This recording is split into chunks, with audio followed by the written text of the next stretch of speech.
Welcome to Basketball on Figueroa, the only podcast covering everything happening with the Lakers, Clippers, and Sparks. I'm your host, Edwin Garcia, and joining me today, per usual, is my co-host, Dar-E-N Viziri, aka Dime Dropper. Dime, rough weekend for the Sparks, but other than that, how you doing, man?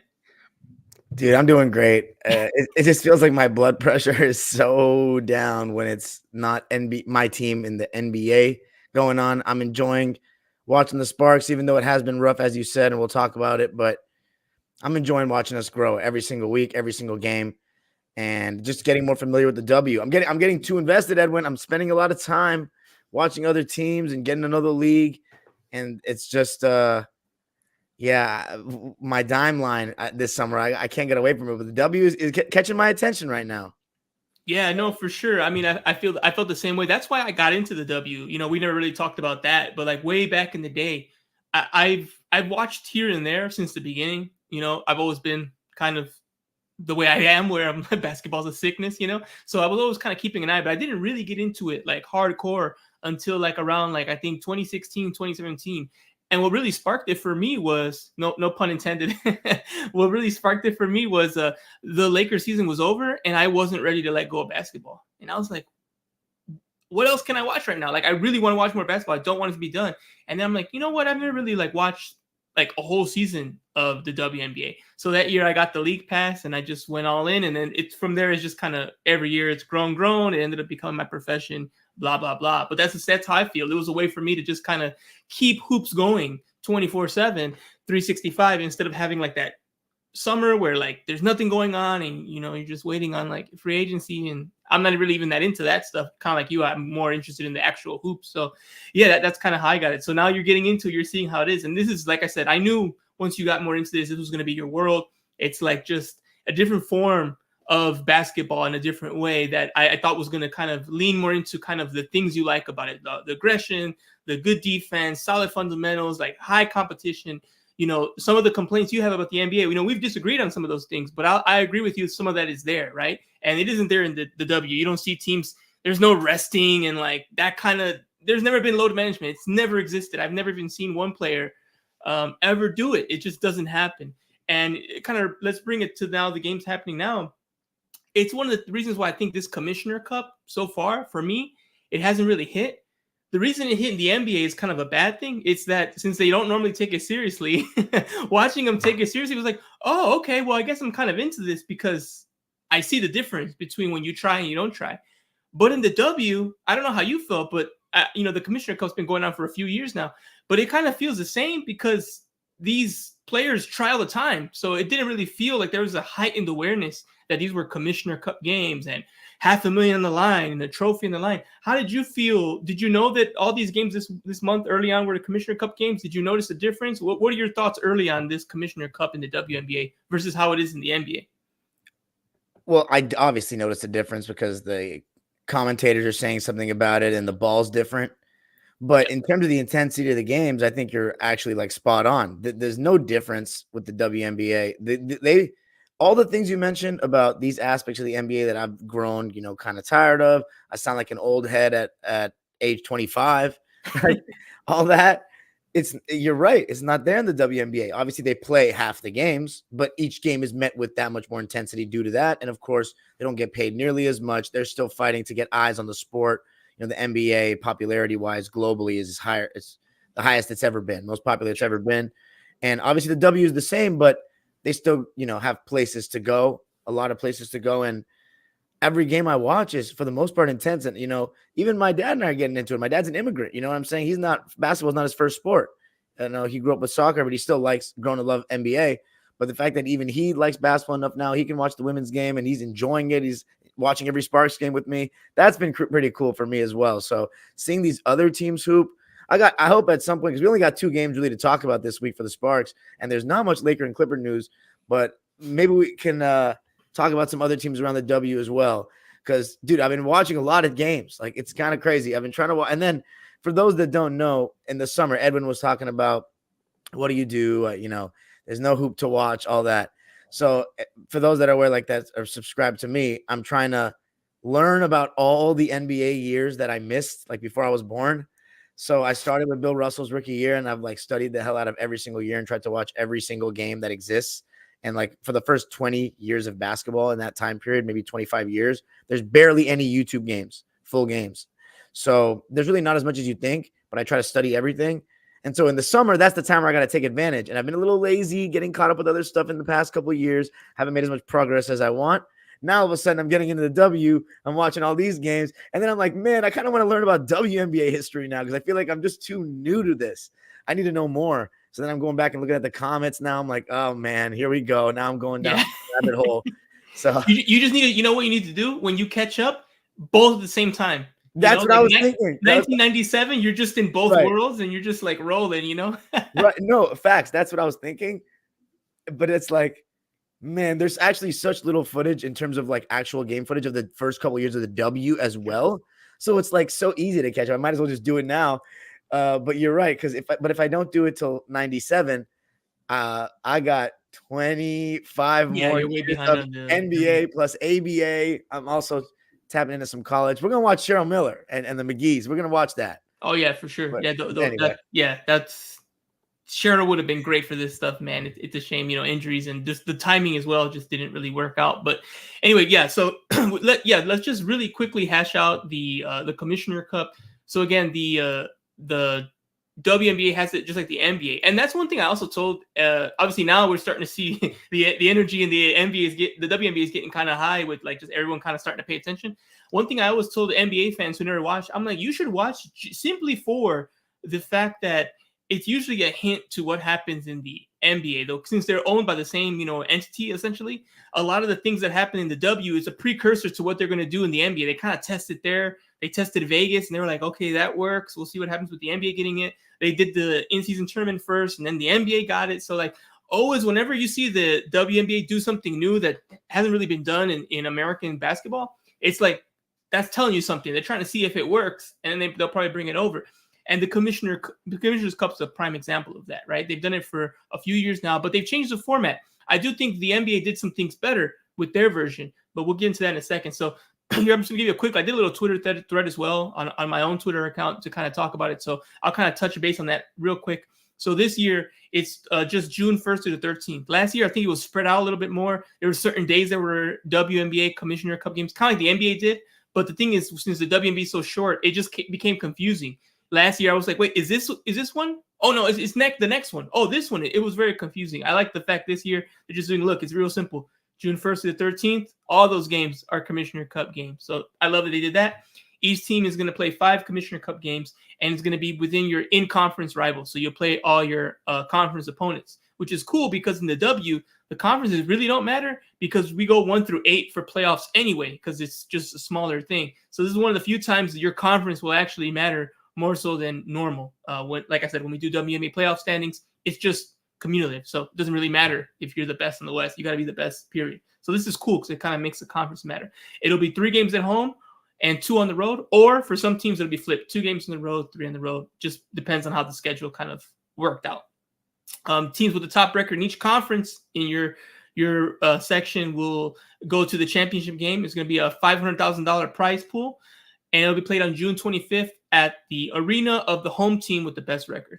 Before, they tried to pick a neutral site or a different site, and they picked Vegas. So it was pretty wild last year, Dime, because it was Vegas versus Liberty, and Vegas was in Vegas. And they lost that game, which was even wilder. It was like, how'd you lose that game? Ended up beating them in the championship. So one thing that is cool about the fact that everyone always plays everything seriously in the W is that the Commissioner Cup and the championship is usually a precursor of what's going to happen. You're kind of getting a finals preview, a playoff preview, because the season's shorter, so it won't change unless there's a major injury. And since they're always going 100%, it's like no team's like, oh, who cares? Like, no, they're all going 100%. So you get the Aces versus the Sky, the Aces versus the Liberty. It'll probably be the Aces this year unless somebody just, you see how they're winning. The Sun are up there. So it's going to be that. And like you mentioned, there's a new Commissioner Cup basketball by Wilson. I shared some pictures of it. Kind of looks like a regular basketball, but it's black and white. It's got the Commissioner Cup trophy, which I think looks pretty damn good. So I think they did a good job with that. And the 3 winners before 2021 was Storm, 2022 Aces, and 2023 Liberty. And that's kind of on track with who the top teams were that year, more or less. So, all right. So first Sparks game this week we're going to talk about is their first Commissioner Cup game was against the Chicago Sky, Angel Reese and Kennedy Carter and Marina Mabry and all those players. And the Sparks lost this one 83-73. A few things, again, we've been mentioning, Hamby, we didn't talk about her enough last pod. We were like, hey, we need to kind of fix that. It's kind of crazy we didn't go that far. So I'm going to jump right into it here. Again, double machine, 24 points, 13 rebounds. She was sensational. But there was just some rough moments, I think, offensively in the second and fourth quarter for the Sparks, where they just really couldn't, in my opinion, get the offense going. That bench is really struggling. It's unfortunately reminding me a lot of my Laker games where I'm like, man, this bench is kind of having a rough time. Obviously, right now, Laja's out. She's had, that concussion stuff. So she's been out, which means Rakia's been starting. And that also means one less player. And I think that's kind of hurt the bench scoring in general. And of course, Azare's been out the whole year so far. So that's kind of been the two main injuries right now. But this one, I wouldn't say surprised me because the Sky, I'm still trying to figure out how good they really are. They show some great potential, but they're also young and they're going to make young mistakes. They're 3-3. That kind of feels appropriate, at least the time of this game. So Dime, where do you want to go with this one? What did you see in the Sky Sparks game where the Sparks lost, unfortunately, by 10 points? I've been watching a lot of the Sky games just to see how Angel Reese has been doing, and I've become a huge Marina Mabry fan in the process. She competes, dude. I would take her on my team any day of the week. Yeah. But it's funny, she used to be on the Sparks. I didn't even know that. Mm-hmm. But I thought this game was going to be closer. I was really hoping that we would compete in this game, and it was really just like we were crushed and playing from behind. It was to me at that point probably our worst game of the season until the Mercury game, the very next game. We got actually like crushed, and I think I talked about this the last episode. Like, to me, we get beaten up on the interior a lot. Like, it's a lot on De'Erica Hamby to anchor everything. Cam gets in foul trouble frequently, and she's still kind of learning about like how to play defense without fouling in the league. Again, 4 fouls in this game, 23 minutes played. Like, for the Sparks to get the best version of themselves, to me, Cam's going to have to play 30 plus minutes. She's a great defensive player. You know what I mean? We're building around her. She's got to stay on the court. She's still learning how to, like, literally a lot of it's just like playing one-on-one defense and contesting without fouling to me. But I also think we're going to start talking about Cam Brink getting the worst whistle in the W soon. It's getting out of control. She doesn't get anything on the other end. It's starting to become very frustrating for me, but we'll just keep an eye on that. However, the main takeaway to me, Edwin, is every single team puts a lot of ball pressure on us. They play Kia Nurse really tight off the ball, and we struggle to get good shots throughout games for frequent stretches. We lack people or players that can get their own shot one-on-one right now. Yeah, massively. And Lexi's in a huge slump these last couple of games, and she's been hurt. Hasn't she not even played some second halves? I mean, she's kind of been our number one creator. We talked about how playing her at point more kind of seems to unlock the offense, but we haven't seen much of that at all. It seems like in games she's barely gotten the ball at times, and then she's just been off when she's gotten her shots up. Yeah, so, yeah. That's what I have more to say, but let's go back and forth. Like, yeah, we'll say it for the other one. Yeah, I agree with you. It's been interesting seeing how much they struggle offensively. It just feels like there's long stretches where, like you said, no one can get a shot off, and not even a little bit early on when they were in Long Beach, I felt like I did see the mistakes, like just players not knowing where they're supposed to be slotted, not knowing where they're supposed to cut, not knowing, which is fine because a lot of them are rookies and they're kind of learning the communication there. But lately I've seen less of that and just seen a lot of end of the shot clock, one-on-one, let me just try something. I can't get it done. I'm going to chuck a desperation 3 or even a long 2, mid-range 2. Not even really a lot of shots near the paint that are like near the end of the shot clock. I'm going to drive to the basket. So I'm struggling to figure out how much of that is the players, how much of that is the coaching. I didn't feel like Kurt Minner's offense struggled this much last season. Now, again, different personnel, completely different, players. I get that. But I'm trying to figure out personally, is this something more the coach needs to be held accountable, or is it the players? Does it even matter? Is it just a team that's struggling offensively? Because we're seeing a lot of that, 73 points, 68 points. Like these are, low scoring games. I have to check the points, but I'm guessing they're the bottom half of the league, definitely in offensive rating and in scoring. It's been an issue. And yes, you're right. Brink's gotten a rough whistle. She's a rookie. You know how that goes. They always get rough whistles. Hers might be even rougher than normal. That might be something, Miller might have to, get a tech or two to just say, hey, like, I got to do something about this because it is getting a little ridiculous. And you are seeing it a lot. She puts a lot of pressure on the rim and she doesn't get rewarded for it. She's falling down out there like Tim Duncan sometimes. And I'm like, hey, man, what's going on with the whistle? It's not happening. And yeah, the league's more physical, but I mean, you got to call some stuff. Like it can't just be, Maul Brink at the rim. And then, if they don't get the rebound, they don't get the rebound. Like that's been out of hand. Yeah, I think one thing, like I said, the Sky definitely also surprised me. Reese, one of the things that, she's been so good at is just being able to attack the boards and rebound. And she didn't do like an incredible job in this game, but just in general, she's been really good at just kind of having a nose for the ball and getting it there. This is one of her lower games, but they still got, like you said, Mabry dropped 20, Williams dropped 17. She's been a great addition to the squad as well. And they also got, again, a great Carter game. They got 14 off the bench from Carter alone. I think the Sparks had like 9 points off the bench. What was it? 11. So like that's from the whole squad, and Aries, another player as well. She's getting more minutes now with Lejeune out there, and it just hasn't worked out. I think another issue with the Sparks is just having a solidified backup point guard. You've mentioned Lexi struggling. Lexi also has had some injuries. We'll talk more about that in the next game as well. But Zaya Cook and McDonald, they have to kind of step up if they want those minutes of that role, or else it's just going to be a long season, because I don't think there's anyone on the waiver wire that can really be like a WNBA quality backup point guard. I'm sure if I think long and hard, I could probably think of somebody. But as you know, the roster's so tight, you'd have to cut somebody to bring them in. So that's still like a tough thing to do. So yeah, I'm just kind of stuck there with that. They just really need to have a better, offensive game all around. The defense has been pretty solid, pretty consistent. They're not giving up too many like 30-point games and stuff, or 30-point quarters. But we're about to talk about a game that kind of got out of hand quickly there. So and Kia Nurse also had a good game. I want to give her props too. She had a really good productive game here, 17 points. I like what we saw from Kia Nurse. But all right, Mercury Sparks was the other game that happened on Sunday. This one to me was really disappointing because I thought the Mercury and Sparks were kind of more in the same category, and they probably will be. Just a bad game, but man, was it a bad game. I mean, 87-68, and that second quarter, I mean, talk about a rough. It gave me flashbacks to some of the high school teams I was unfortunately part of, where I'm like, man, we can't get a bucket, huh? Like we're just getting killed out there, and that's exactly what you saw there. It was really rough. Again, Hamby had another good game. I think that's the only player who I felt like had a good game. Some had like okay games. Really rough.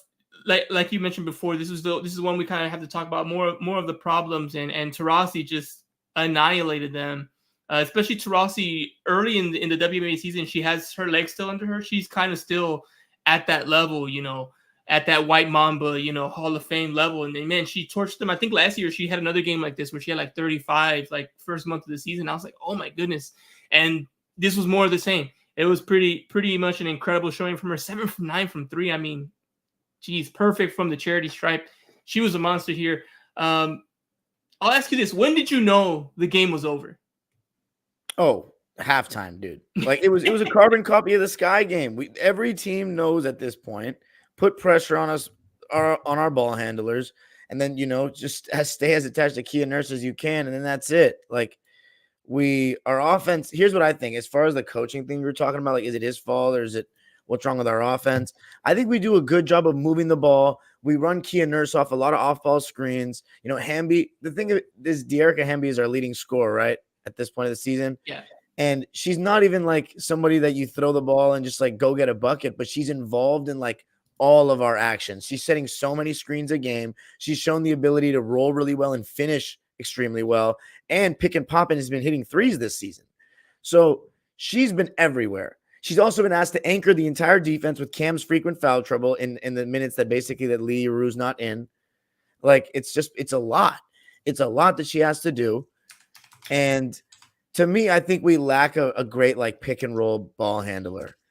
Ari McDonald might be the best we have. And as you said, she's massively struggled this season. She did win us that game against Indiana, though, on the Yeah, road. yeah, she killed it. Yeah. But she's back to like being kind of in a slump. And yeah, I mean, it's just a matter of her making shots. Defensively, she's a little undersized. And then Zaya Cook, she hasn't really given us much this season off the bench. And then Leah Rue just she had like one good game. I think it was against Dallas when she was, doing a great job on the boards and finishing, but the game seems a little fast for her at times. She's on the slower side. She's very tall, but she's on the slower side, and then she doesn't have like this. I don't know if she has the skill to make up for it for the lack of athleticism. But I'll give her. We still have a lot more to go in this season.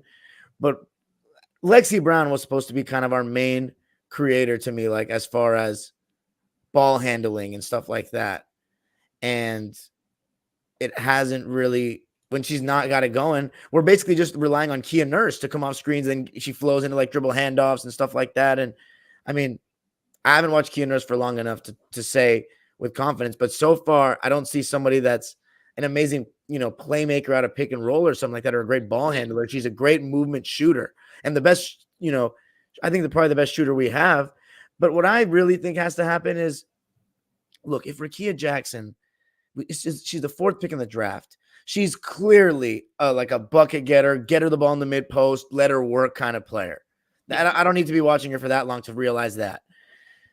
She's shooting the ball well from 3, but she doesn't come off as someone that wants to stand around and come off screens for threes or stand and catch and shoot from 3. I think she wants to work, and I don't think we give her the ball enough. Like, I think, and also to me, we got to develop Cam a little bit more offensively as well. Run her in more pick and pops, because we're using her as a spacer because she can space, and Hamby's such a good roller. But the thing about the WNBA is it's a shortened 3-point line. So it's kind of like how men's college basketball is, where like the rotations are easier for them to cover ground. It's not as spaced. So, I mean, teams be shutting teams down in the W. It's hard to score. It's actually like hard to score. So, man, we struggle to get good shots. I think the fact of the matter is we don't have like a Kalia Copper. We don't even have someone like Kennedy Carter that can break teams down off the bounce like that. Let me ask you this, Evan. Like, if you want to go get a bucket, game on the line for the Sparks, what are you running? ISO for somebody, pick and roll with obviously Hamby setting the screen, but who's getting the ball? So, okay, I need a little more context. Is it a 2-point game, 3-point game, tied? What are we looking at? Tie game. Just get a bucket. You need a bucket, or you can draw a foul. Yeah, you're bringing the ball up. Just bring the ball up. I'm trying to get my coaching head on. I gotta. Okay, because we're bringing the ball up half court. All right, I'm gonna have Lexi bring. I'm gonna have someone else inbound. I'm not sure who, but I'm gonna have Lexi get free on a zipper cut at the top of the key, and then I'm either doing a pick and roll and letting her either go for the. I'm either doing a pick and roll. Depends on how much time I have. I'm doing a pick and roll, letting her choose between her taking the 3, driving to the lane, or dipping off to a big, which will probably be, I think, Derica, because again, Cameron, she doesn't get the whistle. Right now, I'd rather go give me Lexi and Derica in a pick and roll action. If I want to get cute or just to do something different, then I would also have, I would maybe have Kia Nurse be the one coming off a zipper cut. And then I'll probably do a hammer screen with a Lexi 3 at the corner. I think Lexi's actually our best 3-point shooter. So I'm probably having mainly Lexi making a decision, going for the 3 or going with Derica getting a pick and roll. But ISO, spread the ball out, one-on-one, just you're going to take the shot like a la LeBron. Like, I don't think they have a player like that who I feel like Kalia Copper, let's keep it in W, where I'm like, you know what, you can just give Kalia Copper the ball and say, you know what, we'll just take our chances. And if you're going to help, she can decide whether to kick out or just take the coverage and take a shot over 2 people. I don't think they really have that. Even Lexi, she can do that. But game on the line, I'm going to be like, well, I mean, I guess it was the best look we could get. I think the fact that I even went to like the X's and O's trying to scheme something kind of tells you that we don't have an individual ball handler who can just go out there and get you a bucket that I feel comfortable with, because there's just too much length, too much size in the W. I'm like, okay, I'm looking for an opening. That means I have to create one. And when the game's on the line like that, it's tough. And when you're in close games, which we've seen the Sparks struggle with, it becomes that kind of scenario the whole time, right? Everyone's playing high defense. Everyone's, giving 100%, and then it's like, well, how are we going to get buckets when it's a 2-point game and there's 2 minutes to go? We got to keep on finding good shots, and this offense struggles too. And I think one reason they do is because of the guard ball handling ability and not having a player that can kind of do that. So yeah, I think that's kind of telling about the situation right now. So I think definitely we talked about this season might be more about development. It might, one of the biggest things might be for Miller and the staff is how can we get more offense from Brink and Rakia? What looks do they need to get, and how can we help develop those looks so they can get them not only for this year, but the years moving forward? I mean, in terms of, I just looked up our offensive rating, second worst in the league, right? So that checks out. I mean, watching the games.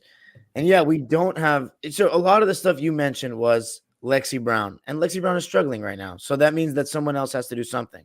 Or we have to go to someone – we have to go to something else. And it's really just been Kia Nurse being run off a bunch of screens. Yeah. And she's been – look, she's having a great season so far to me. Yeah. Or a good season. I don't know. I don't know what the standard is because I've only followed Kia Nurse this season. So – but she's been good in what I've expected from her. The thing for me is – we're not going to make the playoffs this year. Like, this is going to be a development year, in my opinion, and that's fine. And I'm enjoying it. But if that's going to be the case, we need to get Rakia the ball in the post. Like, she's shooting the ball well from the field, and listen, like, she's going to turn the ball over at times when they double and load up. It's going to take her time to get used to making reads against WNBA length and size. But there's only one way to practice: in-game reps. We're not going to be a great team this year. It's going to be a process. She might even not be as efficient when she starts getting more looks. She probably won't be. That's fine. It's development. Cam as well. She said on Podcast P, she's going to have to put on some more weight, but she has the fundamental skill in the post, it seems, but she doesn't quite have the strength yet. But that being said, I still want us to try to get her the ball more to score. She shot what? How many times in this game? 6 shots. That's not good enough. And again, 5 personal fouls. So every game it's been a thing. It's going to be a learning curve. But right now it's the De'Erica Hamby and Kia Nurse show. And I want it to, shift. And I hope that will come. But we got to, just hand Rakia and Cam the keys and just let them go. But yeah, we definitely need some better stuff off the bench. Talbot, McDonald. I will say this. I like that Ray Burrell's starting to get some minutes. I was not quite familiar with her game, but she came in against the Fever. And was it against the Fever where she came in and gave us a great boost, and she's been pretty solid ever since? Yeah, I believe so. Let me look it up, the Fever game. She's been one of those players that's been interesting because I'm doing the weekly player grades for Silver Screen and Roll. We're assessing every week and kind of going by like how everyone's week has been. And the first 2 weeks of the season, I couldn't give her a grade because I'm like, you literally played 2 minutes. Like, I can't say you had a bad week when you played 2 minutes. So I was kind of hoping that Ray would get some more time here. And it looks like she's starting to get a little bit more. So yeah, I think that's also the key there too, giving her more time. Again, I'm not it. Well, I can go to practice, but you know what I mean? I'm not behind the scenes seeing every single thing, even when I am allowed to go to practice. You know how those things can be. It's it's limited to what they're going to show you. I don't sit there for like 2 hours watching every little thing, or the behind the scenes, this film room, weight room, all types of factors that go into playing time that I think fans sometimes forget. So he might be right in the giving her limited time, but I personally just want to see her play more, on the floor, and let's really make sure we see it like in-game speed against opponents that actually want to go after you. I think that Ray can do a lot more than she has done. And yeah, that was the game against the Fever. 12 minutes, 8 points, 2 for 3 from the field, 2 for 2 from the 3-point line. Had a pretty productive game, plus 10, et cetera, et cetera. Although plus minus isn't my favorite stat because it's very manipulative, or it can just be taken out of context for the wrong reasons. But sometimes you can use it. You just got to be careful. But I think that's a good example of it being a good thing and showing how good she was. So yeah, I'm hoping she gets more. But yeah, also Rakia, she needs to get more touches too. Like, I feel like she just gets touches. They don't really get funneled her way. And like you said, that's more about saying, hey, you know what? We're gonna give you all the keys. You're gonna have, if you break some eggs, you break some eggs. We're gonna just go with it. I don't think she's had a game where she's even taken I think she's only one game maybe where she took 10 shots, and that was early in the season against the Dream. So I want her closer to double digits in field goal attempts, for Rakia. Go out there, let's get some buckets. She's in single digits, and so is Brink. I just feel like they need a little bit more volume, especially with other players struggling. And you have to go. You might have to go less guard heavy and go more on your wings and your bigs and see if you can get more of an offense, because clearly things aren't working.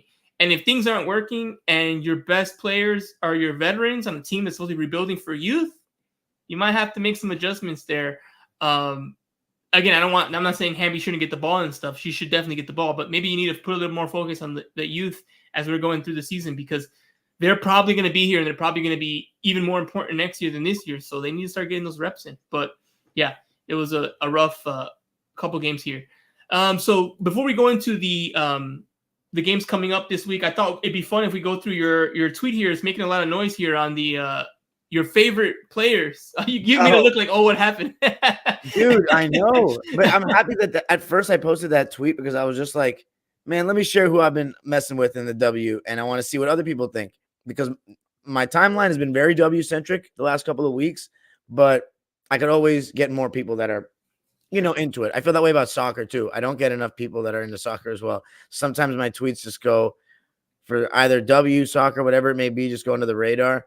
And I just got picked up by the right crowd, so now everybody's sharing. So that's dope. But yeah, go ahead. What were you gonna say? Yeah. So here I'm gonna go ahead and we'll do it live here. Dimes, kind of, what was it? Would you call it the best? Your favorite? So that doesn't mean the best player. It means your favorite. So it could be the best, but not necessarily. And you went with all 12 teams. So here we go. You have Chicago, Marina Mabry. For Seattle, you went NECA. New York, Liberty, you went Stewie. Vegas, Chelsea Gray. I found that interesting.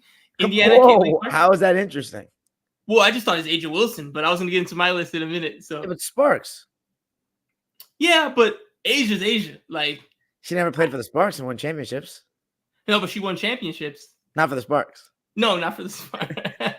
All right, Fever, we got Caitlin Clark. Atlanta, we got Jordan Canada. Connecticut, we got Carrington. Dallas, Enrique, I love that one. Phoenix, Diana White Mamba there. For the Mystics, we have Aaliyah Edwards. And the Lynx, we got Fee. So that was your list. Is there anyone there you want to highlight before I kind of give my counters, even though I kind of started a little bit there?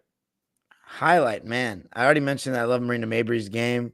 She really competes, can shoot the ball. It seems like a great player to play with. She talks to all their teammates all the time. I love that. Nah, I've already mentioned that Jordan Canada and I, that's a biased pick because we went to summer camp and stuff like that, but played against each other. But Nafisa Collier is really good. Yeah. Really good. Carrington guard right away too. I remember that draft was interesting. I think she was picked 5th, and I think the controversy was that that was a little bit low. Let me look up when she was drafted. I'm pretty sure she was drafted 5th, but also I remember that was the year she was drafted 6th. That was the year I think Katie Lou was drafted before her, and Katie Lou's a decent player, but it was one of those ones I've never seen a community automatically regret how a draft went like that 2019 one. Let me pull it up real quick. Yeah, because it was here's the problem that year. Katie Lou was drafted 4th. 5th was Enrique, so that was a really good pick. And then 6th was Fee. So it was like I remember Sky fans were like, why do we pick Katie Lou when the 5th and 6th pick are like, because Fee was like that, like game 1, she was like bigger, faster, stronger than everybody. And it was like, oh man, she should have went higher. That one was like, I mean, obviously she's gotten better every year, but she kind of started at like a really high level. We talk about the adjustment to the W. She was one of the few that she didn't really have one. She was kind of like right away dropping like 18. It was like, oh, okay. Like you're just ready for this. So I love that you mentioned her already. And you kind of saw that even now, because it's been true since day 1 there. Yeah. Oh yeah. For me, go ahead.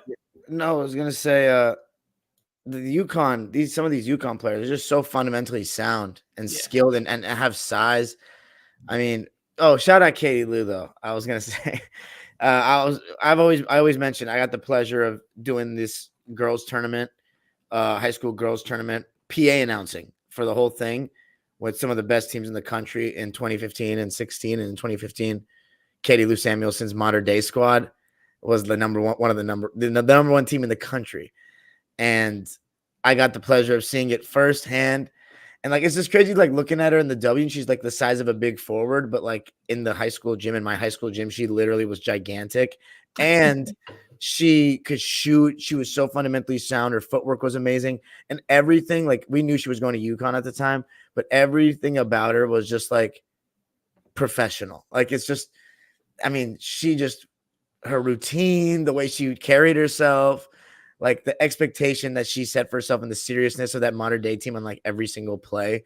And then when she lost the championship game to an amazing Chaminade squad with several D1 players, you know, she won like a bunch of awards for the tournament that a lot of the players did, but she didn't accept any of them. She just walked out and they all left. Yeah, it's just, we're not taking. I remember like one of the assistant coaches were like, she's not taking them. They just walked away, and I was just like, well, but that's a future pro right there. So just, it's just a level of a standard that you can see when you're around pros. I haven't had the pleasure of being around. I've been around a lot of D1 men's players, but not NBA, sadly. But WNBA, I actually have had the pleasure of being around in close quarters with some experiences. So that, it was just amazing to see that. So I just wanted to give her a shout out. No, yeah, that's an awesome story. I didn't know that. I had a lot of interactions with Katie for so many, since pretty much not the UConn days, but when she joined the Sparks, I was doing a lot of coverage for the Sky back then, and then she had her stint with the LA Sparks, and then her sister also had it with the LA Sparks. Her family's also awesome. Like, her parents were always at the games and like cheering them on and stuff. So they're really cool family there, and yeah, they always take it seriously. It's always like super serious. As you mentioned, like that's kind of the level of the WNBA players. Like, they're super like just focused competitors, like all the time. Like, they tie their shoes with purpose. Like, everything's just like, you're like on edge almost. You're like, oh man, like everyone's like, 10 toes down all the time. So yeah, that's a really dope story. Yeah, she didn't accept those awards. That's interesting. But yeah, I mean that's the competition at the highest level when you're getting up there, and like you said, there's not that many spots. So you got to fight for each one. Yeah, for me, Arike is one of my favorite players. I just love watching her play. Like, she's just, even when her team's like an underdog, which doesn't happen as much now because they're one of the top teams in the league. But when playoff time comes, there'll probably be a team they face where they're the underdog. I just love watching and saying, I wonder if Arike is just going to be so good they win tonight. Like that's what I like when they play the Aces. That's what I'm looking for. I'm like, is she going to just drop 38 and say we're not losing, and just be like, come stop me? Because when she gets going, she is a high volume shooter too and all that. But when she gets going, it's really fun. That's one of the ones I wanted to highlight as well. Besides, obviously, like I said, with Vegas, it's just Asia Wilson's just so good. Like, she's just a monster. Yeah. I know the Aces last year, especially when they had Candace Parker, they were like super team, and they kind of are. Now that Parker's gone, you can kind of say they're not as super. They're just like a really good team. But yeah, Wilson's what really to me drives all that more than even Gray, who's the point guard and all that. Have you seen the way Jackie Young's been playing this year? Yeah, she's been blowing up. She's going nuts.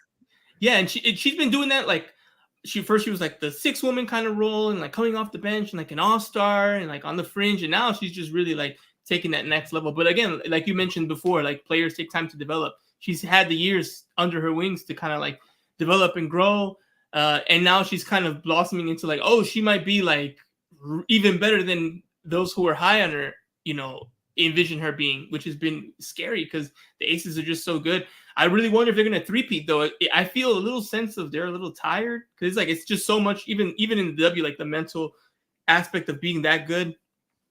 And there's already some other teams like the Liberty and the Sun, right? They're undefeated. So it's like, I wonder if they can do it. I think they're still going to do it, but they're going to have their work cut out for them this year. It might be their toughest one.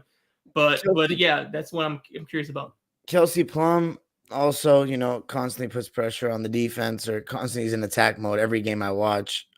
They also haven't had Chelsea Gray for a game yet, right? Right, yeah. I think that matters a little bit. But you're right. You never know. I mean, it's so hard to win back-to-back in professional sports, let alone 3 in a row. Yeah. So it's going to be very tough. But, I mean, if anybody can do it. The Lakers were the last to do the three-peat in the men's, right? Yes. Yes, yeah. right. That's right. Yep. It's so rare. In my opinion, to be a dynasty, you need 3. Or are you one of those people who thinks like if it's over a span of time, like 4 and 6, does that count? Like, do you count the Spurs as a dynasty? Does it have to be 3 in a row, or at least 3 titles in a certain span of time? For me, it has to be 3 straight. I'm asking you what your definition of the dynasty? Like, what qualifies? What doesn't qualify? I would say this is pretty loose, though. I would say 3. It's pretty generous, I should say. 3 titles in whatever the era of your team is, like the core of your team, the core players. I would say that. Okay. So I would say the only ones that exist in NBA history would be Russell's Celtics, Magic Showtime, Bird Celtics, Jordan Bulls, Duncan Spurs, Curry Warriors, and then Kobe Shaq Lakers. And then that's it. Like 7, right? I didn't forget anybody. Yeah, that's You said it. Bulls, right? Yeah. Okay, cool. I thought I missed it. I was just making sure. Yeah. For me, I'm a little more rigid. I'm like, I think you need 3 because I want there to be a moment where nobody else kind of ate. But I do understand the Spurs logic, and the Lynx also I think have one like that in the W, where I think they won like, was it they won 1, 2, 3. They won like 1, 2, 3 or 4 I think from 2017 to for like a 6-year span. They won like 3 or 4 of them I think. So that probably counts. Obviously the Houston Comets had that crazy run where they won 4 straight. That's like the longest one. And the Aces are about to be the first one to get 3 in a row. So they're right there knocking on the door. Yeah, I mean, shout out to those Comets teams. Tina Thompson. Oh yeah, another story about that.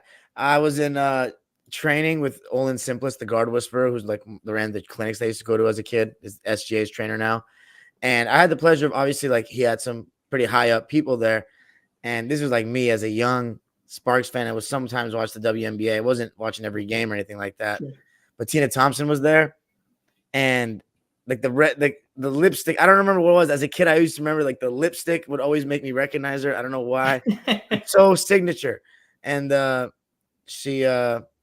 went and asked her, yo, are you Tina Thompson? She said, yes, I am. And I was like, man, I was a big fan. It was just kind of like a big moment, like for me. And who's the all-time leader in WNBA? She had it at one point. Is she still the all-time leading scorer in the history of the league? I don't think so. Let me see who she was at one point. Huh. See, I don't know my WNBA. Sorry, people. I don't know my WNBA history like my NBA history. Oh, yeah, of course. It's Taurasi, of course. She's had the... Right. Yeah, and she passed it, I think, 2 years ago. Because she's at 10,000. Tina's in 2 with 7,488. Yeah. There we go. I think it was 2 years ago she broke it, Taurasi, if I'm not mistaken. Yeah. Legendary team. Shout out to the legendary Cynthia Cooper, USC, baby, and one of the greatest ever. But yeah. Have you ever watched that Lady Trojans documentary? No. What? Where's that? I think it's on Max right now. That's where I watched it. The Women of Troy? Yeah, there it is. Yep. Shout out to the Women of Troy, man. Yeah, that was the fire one. Yeah. So I mean, the Lynx definitely are dynasty. So you wouldn't put our Sparks up there in the Shock, right? The Shock, how many they get? Swin Cash and then Bill Lambier. They got that was a great team. They got the 03 one, which was damning because it was like around the time when the Sparks, the Lakers and Pistons were going at it. So they got that one. And then they also got the 06, 08. So yeah, for me, no. But I can see an argument from 03 to 08. They won 3 of them. So 3 of 5. That's pretty solid right there. For me in the W, I would only count the Comets and then the Aces if they win this year. But by your logic, you give it to the Comets, you give it to the Shock, you give it to the Lynx, and I think the Aces still wouldn't have it because they need more than 2, but they'd be knocking on the door. The Sparks had that back-to-back as well, 01, 02. That was a fun time with them winning and the Lakers winning as well around the same window. So, yeah, there was a lot of winning happening at downtown LA at the moment. But I really hope we get the Detroit Shock and the Houston Comets and the Sacramento Monarchs back one day. The Monarchs, I think, are a long way to go because there's so many California teams. I think Detroit definitely got a shot because they're in the East. There's what? How many California did you got? Only 2. Yeah, but that's a lot. In the W, there's only 12 teams. You got two in the state. A third one? 20 years from now, hopefully they'll be back. No, I mean, the league's growing. Obviously, Toronto was already announced, so it's going to grow more. I think it'll probably get to like 20, not quickly, but like decently quickly. But Florida will get a team soon enough. Yeah, I'm torn about if I want Boston to have one because I want them to have one just so I can hate on it. Boston is the Connecticut Sun, essentially. They play on NBC Boston. I didn't even know that until recently. Yeah, that's true. But I'm just saying for me, like, do I want a Boston team? They're not gonna go. There's not gonna be a Boston team. That's the Connecticut Sun. Okay, fair. And then what are the areas? There's other areas of the country. You know, I always thought that Mexico City would be an interesting one because I think the NBA wants to get in Mexico City. And again, they use the WNBA kind of as guinea pig sometimes. They're like, well, let's see if they support the women's team. Maybe they'll get the men's team. So I can see that happening, no time soon, but like, next 10 years or so. It'll be interesting to see. But yeah, I think Sacramento has that problem because that market, you already have Southern California. You got a little bit of Northern California. As you know, Sac's kind of in the middle. So it's like, well, would you take away from Sparks fans? Would you take away from Golden State? Like who's there? Who's watching? Compared to San Diego, that might be more interesting because you get a little further south, and San Diego's thirsty for as much professional sports as they can get. Maybe they'd be down for like a women's team there. Nah. Why are you shaking your head? You don't like San Diego? No. I do like San Diego, but it's just like as you said, it's like I would take if we're adding another team in California, I would go back to the Sacramento Monarchs. Or instead, just add the Houston Comets not being a thing is a travesty, man. It's really a travesty because I remember being in libraries as like in elementary school and reading about like the early years of women's WNBA and seeing the Tina Thompson, Cheryl Swoops, and like Cynthia Cooper like that. That was those teams were like legendary. Like the fact that they're not a team anymore is like honestly crushing to basketball. They need to come back. Bring the Comets back and the Sonics and the Sonics. Sonics soon. Well, I don't even want to make this promise, but I'm gonna make it. When the first game the Seattle SuperSonics have, I'm gonna be there. I don't know, dude. I've always because my aunt lives in Seattle, so I've been constantly. I already got my Gary Payton and Sean Kemp shirt. Basketball on Figueroa live from. Oh my! Can you imagine how crazy that crowd's gonna be first game back? Oh, I've thought about it a lot. Yeah, man, they got done dirty. That whole thing was crap. They had the market, they had the popular, ownership trying to. That's what I do. I'll give props to the Clippers. I don't do it much, but I'll give them props because Ballmer just paid for the building. He didn't beg the taxpayers for money. He didn't threaten to move. He just said, "I got it, y'all. Don't worry about it. Just take care of the permits, and I got it." And props. That's the way you want your owners to be. You don't want your owners, begging for buyouts for their own stadium and then threatening to leave to the highest bidder. Like that stuff sucks in sports. So, and that's what happened basically with the Supersonics. So. They didn't lose their team because there wasn't a demand, or they didn't. The fans and the community did nothing wrong. It was just politic BS. So they deserve their team back. Hopefully they get it back soon, which I think is the expectation. But just like the potential Sacramento come back in the W, Seattle coming back in the NBA. We're again another 5-10 years. It's gonna take a long time. We need an opening. There's got to be bids. They got to find a stadium. All that kind of stuff is gonna take longer than we all wish, but it's coming. I'm sure it's coming. All right, so. Let's go ahead now and go into the games this week. Now we have a little bit more. Again, those were also, I didn't mention, those were all road games. They were in Chicago. They were in Phoenix. So they're finally back home, back at Crypto where they belong. And they have quite a few more games this week compared to last week, which was just 2. Now we got 3. It's a little bit more of a fuller schedule. So we're starting on Wednesday, Sparks versus Lynx. That's going to be at 7. It's going to be here in Los Angeles. So you've seen a little bit of the Minnesota Lynx now. Dime, what do you think is going to happen here? I doubt we beat them. McBride can shoot the lights out. His name's Courtney Williams, the point guard. Mm-hmm. Yeah, she's pretty quick. Nafisa Collier, we'll see how we can handle them. I just feel like they're going to bully us. I feel like every team kind of bullies us. Elizabeth Williams bullied us. I wish I could be there, but I have practice for a playoff game that I'm coaching in rec. So, oh, nice. So fortunately I can't be there, but we're not going to beat. I don't think we're going to beat them. I'll be in the building. Hopefully they do beat them. But yeah, we'll see what happens. I'm going to also have to say, unfortunately, probably a loss. Yeah, I just think Fee's just going to eat and say, like, let's see if anyone can stop me. And it's just going to be one of those things. So, but we'll see what happens. They'll have some rest. They'll have some time. And these are the 5 games.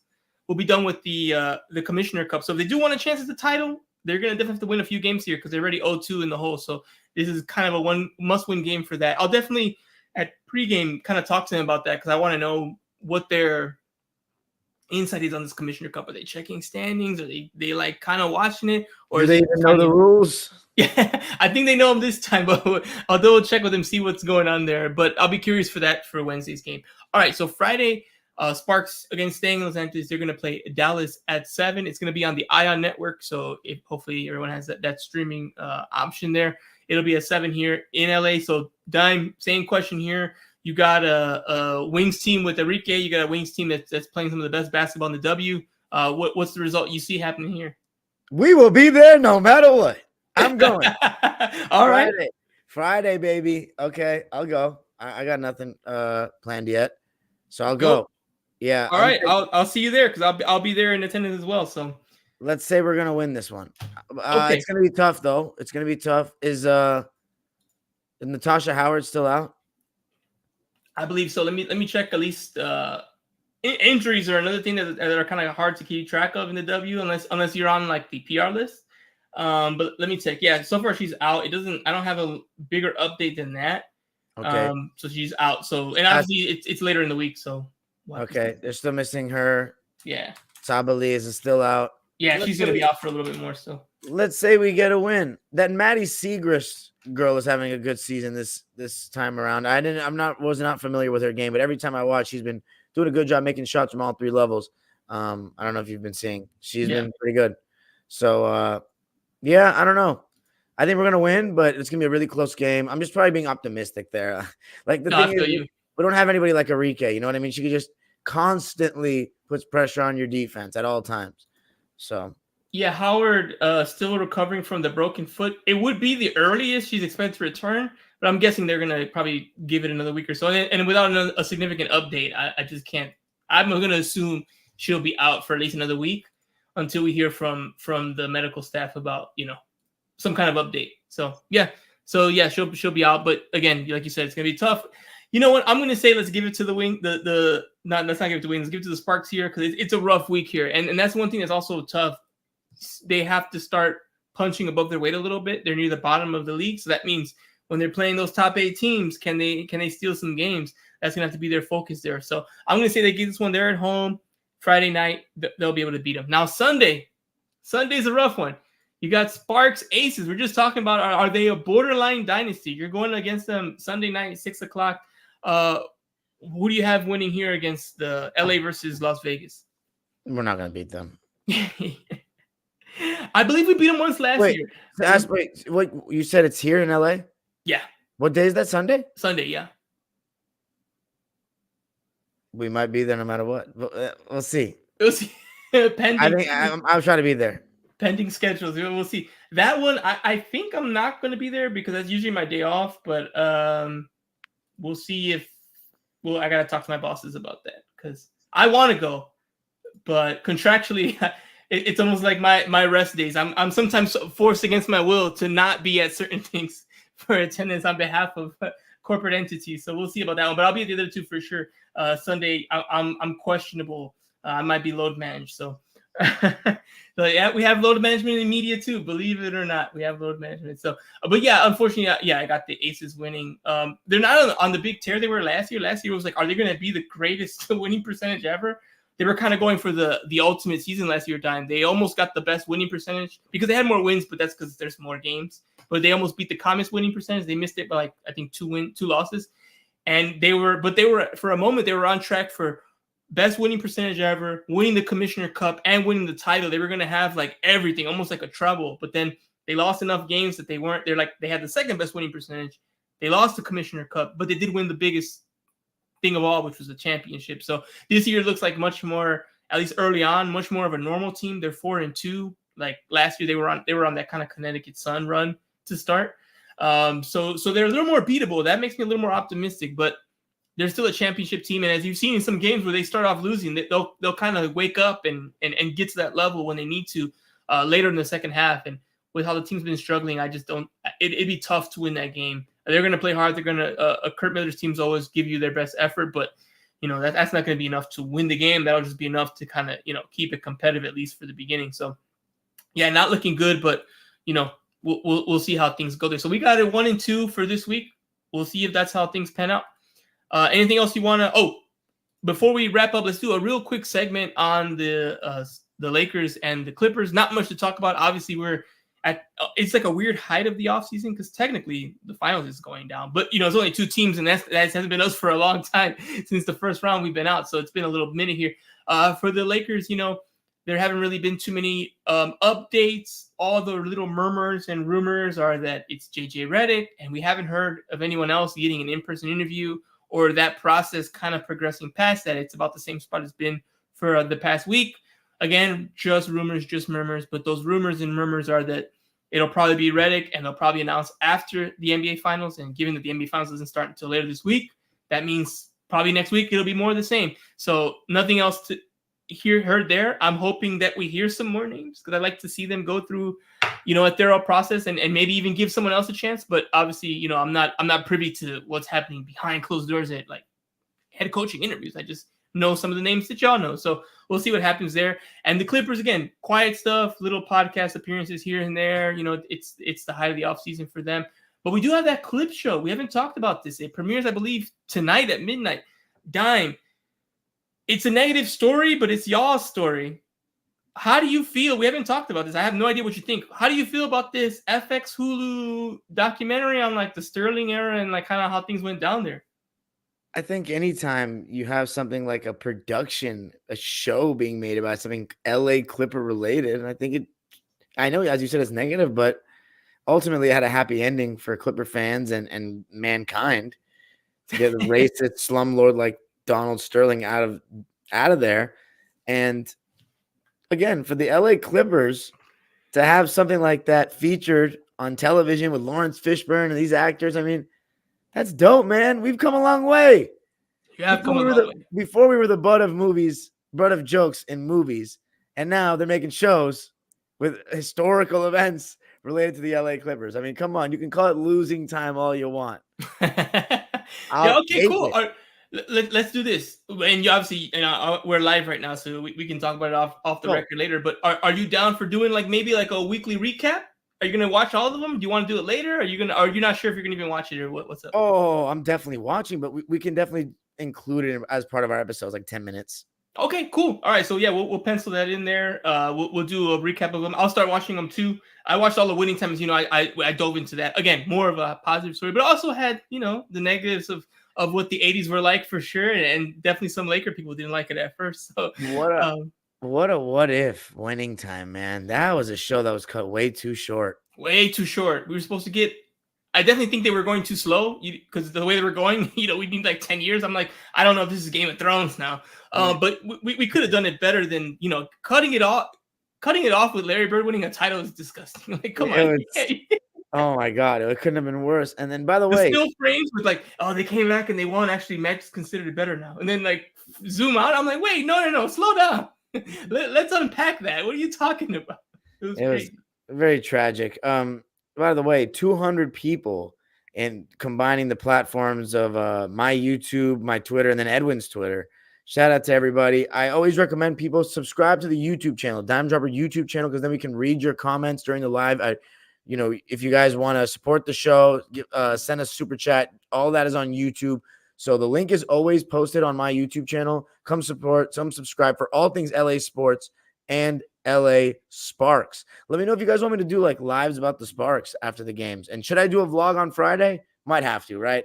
Yeah, you got to do one at least the first one. Yeah, right. Get the reps in there. Yeah, that'd be dope. Seeing you go out there and doing that for the Sparks. I'm definitely checking that out. That'd be interesting. All right, man. All right, so that's it. That's the end of episode 31 of Basketball in Figueroa. Once again, I am your host, Edwin Garcia. That was Dar E.N. Vaziri, a.k.a. Dime Dropper, and we out.